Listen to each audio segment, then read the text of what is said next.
స్టోరీని ముందుకు తీసుకెళ్ళడానికి మీ క్యారెక్టర్ ఎంతవరకు పొటెన్షియల్ క్యారెక్టర్ అనుకోవచ్చు?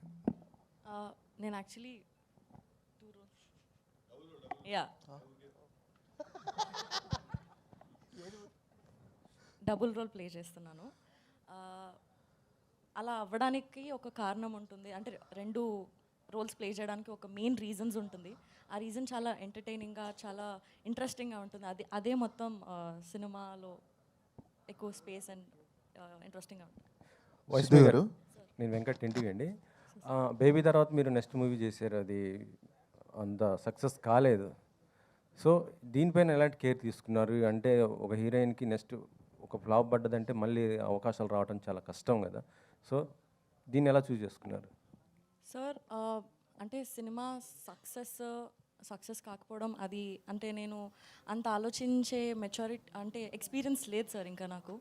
బేబీలో నేను క్యారెక్టర్ వరకు చూశాను, ఆ సెకండ్ సినిమాలో కూడా క్యారెక్టర్ వరకు చూశాను. అది నాకు చాలా ఇంట్రెస్టింగ్గా, చాలా స్కోప్ ఉన్నట్టుగా అనిపించింది. ఇందులో కూడా నేను అదే చూశాను, నా క్యారెక్టర్ చాలా ఇంట్రెస్టింగ్గా, చాలా స్కోప్ ఉంది అండ్ పర్ఫామ్ చేయడానికి నాకు చాలా ఎక్సైటింగ్ అనిపించింది. సో నేను మోస్ట్లీ క్యారెక్టర్ పైనే నేను సెట్ అవుతానా, నన్ను నేను చూసుకోగలుగుతానా అండ్ నేను బాగా చేయగలుగుతాను అన్న దానిపైనే ఫోకస్ సార్.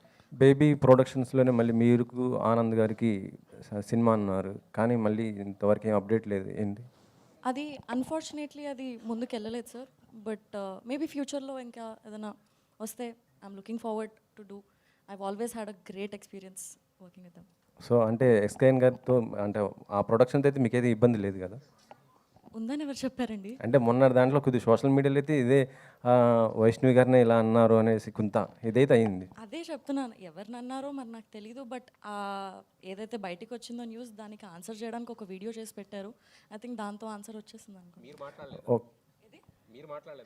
ఆయన నన్నేం అనలేదు కదండి. సిద్ధు గారు, అది సార్ సిద్ధు గారు